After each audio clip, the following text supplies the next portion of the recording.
So Kalki, I want to talk about identity. What is identity to you? I mean, you have an amazing mix of backgrounds to be here. So tell me your background and your mix and your identity. If I figure it out, I'll let you know. Right now, I have no idea. As you know, I was born in South India. My parents are both French, but I grew up all my life in India, lived here all my life. They've been here for 40 years. So basically, my skin is white and my heart is brown. Say something in a language you feel comfortable with. Tamil தெரியுங்களா உங்களுக்கு? கொஞ்சம் கொஞ்சம். நீங்க எங்க இருந்து வரீங்க? So when you do you ever have situations where somebody says something in Tamil, not knowing you understand? Very often. I mean, I've had very entertaining conversations happen right in front of me. Two boys, commenting on me, saying, they can be taken as flattering or slightly, lewd comments that they'll be making about me.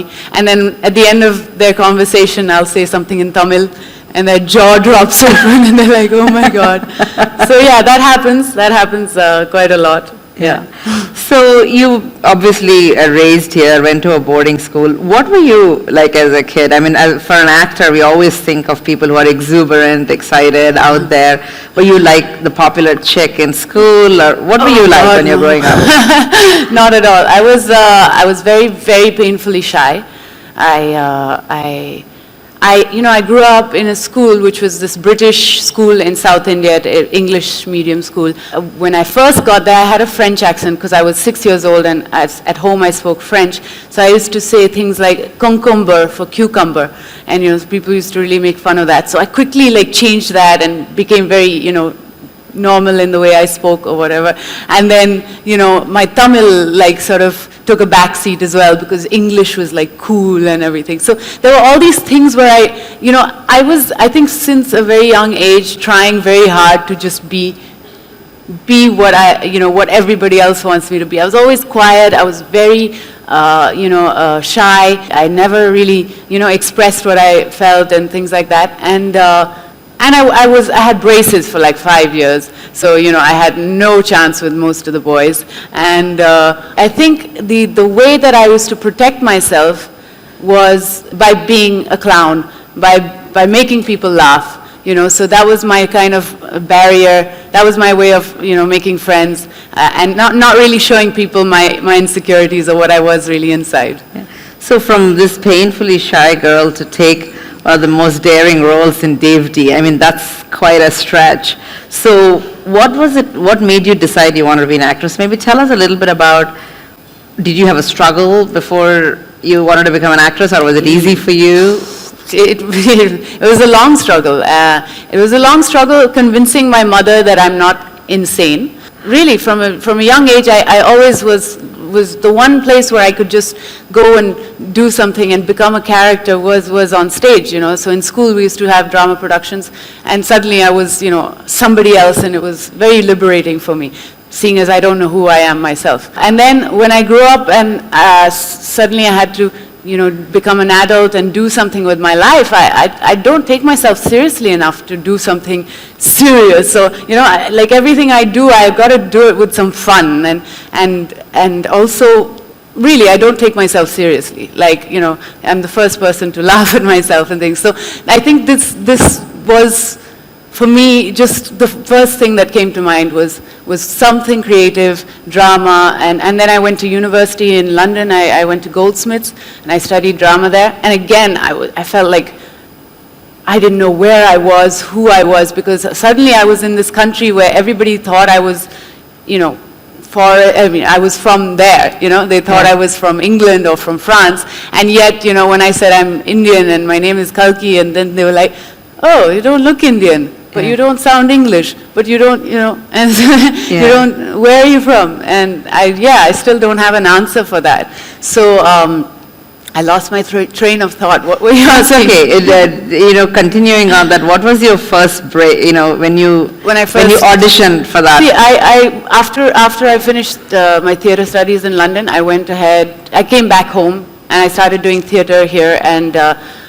I did a lot of sort of physical theatre, improvisational theatre, and I didn't know where I was going, but I knew that there was one thing that I was really hungry about, and that's, telling stories and becoming somebody else, and in that you start to understand somebody else, I think, and that's what I loved about it, about acting, that, Yeah. acting is therapy. It's like you go into somebody else's mind, you discover things, and then you feel a lot less distant from people, because who cares if they don't think the same way, or they behave strangely, or they might have so many different things which at first it's so easy to judge somebody just by looking at them. And I think when you start to take acting seriously, you really sort of break that down and see the humanity and the people behind that. So that's what I loved. And then I came back to India. I did lots of theatre, and I went and did this audition for Devdi. And the audition for Devdi was funny because I got a call and they said, there's an audition for this. And I saw the script and it was in Hindi. So I said, I'm really sorry, you have the wrong person. My Hindi is really bad. I don't think I can do this. So they gave me the script in English and I did it. And 10 minutes after I left their office, I got a call from Anurag. Anurag, the director, obviously you know him. And what they told me about the audition was that, it's the role of a prostitute, and everybody who came for the audition either did two things. One, they judged the script and said, oh, this is just dirty, and it's like, it's pornographic, I mean, how can you make a film like this? Or they would think that playing a prostitute, like there was a phone sex scene.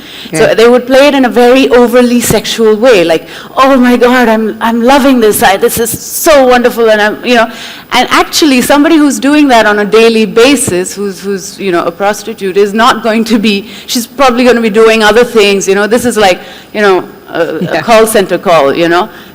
She's actually, so she'll be like, yeah, baby, it's wonderful, it's lovely, and she'll be like on her computer or doing other stuff, and that for me that's what I interpreted as, and that's what got me the role. So yeah. So how do you prepare for a role? I mean, I think I'm just so overexcited when I get a role that I do too much work. I believe in doing too much work. I believe in just going out, researching and digging and annoying my director and calling them up every day and saying, what else can I do? Tell me, should I watch some movies, read some books, do this, do that? I do my research and everything. And I have way too much information which I'll never be able to use. And then I let it all go when I come on set. I feel you have to be ultra prepared and then wait for the surprise, just let things surprise you, let the other actor surprise you, or let your director tell you, no, I don't want you to do it in this way, I want you to do it that way. So, yeah. So, everybody knows you as an actress. Tell me your other avatars as a writer, as a poet. What are the other things you do that you're equally excited about? I like sitting cross-legged. I like to write, but no, you know what? I don't know if I like to write. I'm a very reluctant writer. I've written all my life, but I've noticed that I only write when I'm depressed or unemployed. So I don't know if I really like to write. Have you been writing anything lately? I've been writing something, a few months back. Which one is it? Depressed or unemployed? Both. Or bored.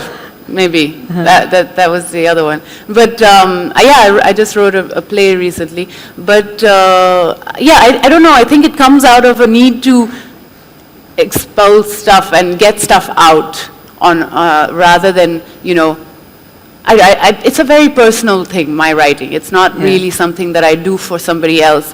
Of course, when you put a play up, you put it up for an audience. But when I write it, I really just get it out of my system.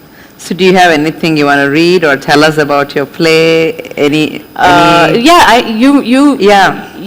unfortunately, Yes. you told me to print out something. Yes, I would So like you to read your poem. I couldn't yeah, see it in your hands. I don't know if you call it a poem, because technically I think it's 0, but it's like a rant, it's just something that I wrote.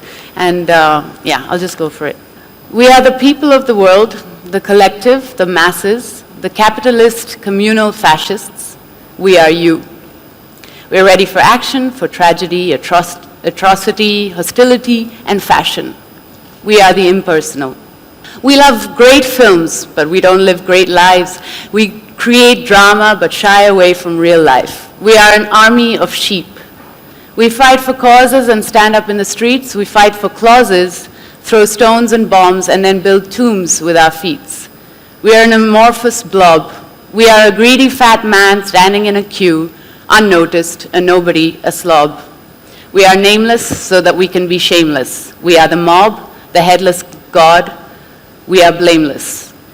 Debates, chat shows, votes of the public, and no opinion of our own. Online indulgence, typing thoughts borrowed from a borrower, selected, educated, and thoroughly plagiarized thoughts, do's and oughts, typed, copied, pasted, passed in unprinted pages of a virtual web denser than the dark ages. Thoughts that we copy, thoughts we copyright, thoughts we own, and thoughts we're not thinking alone. Everybody writes about it, thinks about it, talks about it, but if somebody is actually doing it, nobody gives a shit. The we, the fancy lives of the we. We make news out of lipstick, travel, and choice of ice cream. All frivolous news that comes out of our pockets and leaves a nation starving. We, the people, we, the classes, we, the businessman, we, the poor man, we, the ladies who pout with the fat off their asses. Our self-worth rests on the opinion of others, on magazine covers, on how many more overs, on frequent lovers. We, the masses, the people, the system, the supporters, the obedient payers of taxes. We are to blame, we should be ashamed. We have neighbors, we have money, we have poverty, we have each other. We are the problem, we are the solution. We could know who we are, we could go far, if we just stop being so we. So, my last question to you, Kalki. You are the future, young, you're part of the Ink Fellows program. As you look at the future as a young person, what would you like to do and what do you wish happened? I think it's too early for me to say what I wish to happen. I don't wish anything to happen. I'm terrible at planning things and I don't want to predict anything. I feel that everybody, actually is so afraid of facing themselves most of the time.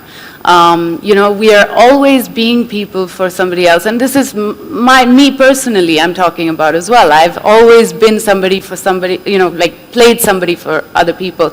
And I think acting and finding something that you're passionate about is a way to really be truthful with yourself and be honest with yourself. And I don't really have any, sort of way of living or, a philosophy of life, except that, there's a Japanese saying that I like, which says, yesterday worse than today, tomorrow better than today, or something like that. But basically, there's another day coming, and you just need to keep going, and you need to get better.